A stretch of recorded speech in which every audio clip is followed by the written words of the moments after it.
March 30th, 2026, the market provided an opportunity for me to be able to profit around $700 across 9 prop firm accounts. So the idea behind this was I was looking at 2 fair value gaps. So what is a fair value gap? A fair value gap is an inefficiency made up of 3 candles. So for example, candle 1, candle 2, and candle 3. We take a look at candle 1 high and candle 1 low.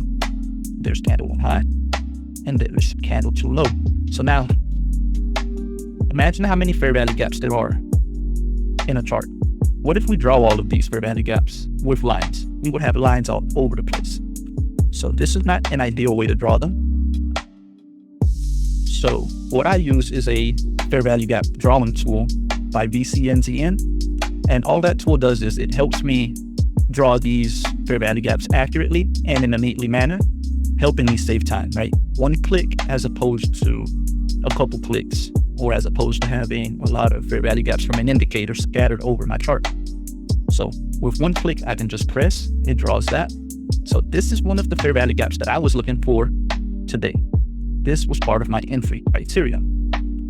This is also another one. Candle 1 high, candle 2 low.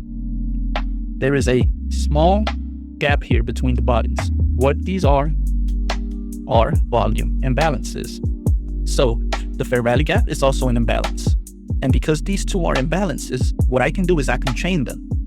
So again, that same click, we will see that it chains both of these together, saving me even more time. This way I can focus on my thesis, on my analysis, and especially in a fast moving market where I need every second, right, to analyze what's going on. So as we create these gaps, what these gaps tell me is that price is oriented towards one direction, which is why it is leaving these open. And this is what ICT teaches, right? So from here, we see that price was definitely oriented bullishly. Created these fair value gaps, expanded higher. Then it created a long upper wick. We retraced, came back into that long upper wick, which the tools by VCNZN also have something that accounts for this, but we will not get into that today. Eventually, we do retrace, and this is what I was looking for today's session. I was looking for a close below the lower one, and I was looking for information on this one to give me any hint into us being bearish. So as we see, this candle here disrespected both of these, right? It closed below the low of this fair value gap and closed below the low of this one. That to me was my entry.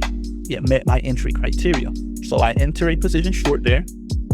All right, my targets are slightly below this low, and there's another one down here, but those aren't quite as relevant, right? Eventually, what I want to see is if we do have a retracement, I want to see this fair value gap hold, because as price moves away, it's a valid fair value gap. But the moment we cross below, like we did here, and close below it, it becomes an inversion fair value gap. So notice how this tool gives me from the context menu, right? Context menu is the right click. You have to have it selected. Notice how it gives me a text template where I can just automatically add something to it without having to open up the properties menu. I can put in inversion fair value gap, which is IFVG, all within the context menu. Again, this saves time. So from here, I want to see this hold up. And what I'm looking at is also the quadrants inside of it. Notice that we respect that third upper quadrant, even though we trade through the fair value gap. This is what ICT calls a mohawk, right? It's allowable. It's coloring outside of the lines, but the underlying reason is still there as to why we are bearish. And this confirms it. That third quadrant holds up, is respected, so we are still bearish. If we were to close above the high of this inversion fair value gap, then that would be an issue for me. This one, I don't care about this one so much closing above it, because this one up here is pretty much our last line in the sand. So what that means is if we take this one out, then I'm in trouble. We're allowed to take this one out. We actually have to allow for us to go to that upper one. So I'm not nervous, right? Price crosses through it, it's okay, I'm fine. But the moment I see it close above, it's a red flag for me.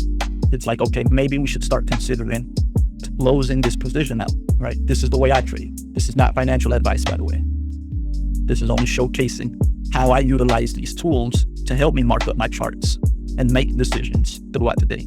So we do eventually come back lower, right? After respecting that third quadrant, we expand back higher. And again, we reference this inversion fair value gap and respect it. Notice that we did not take this high out. This is a projected high now.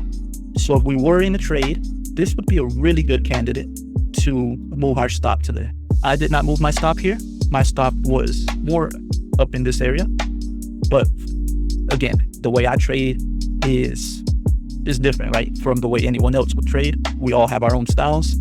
I'm just saying this would be a good candidate, especially if you had multiple contracts. I only had 2 in at the time. Initial one was brought in here, and then I did add another one slightly above it, and it worked out beautifully. So now from here, we just expand lower for the rest of the day.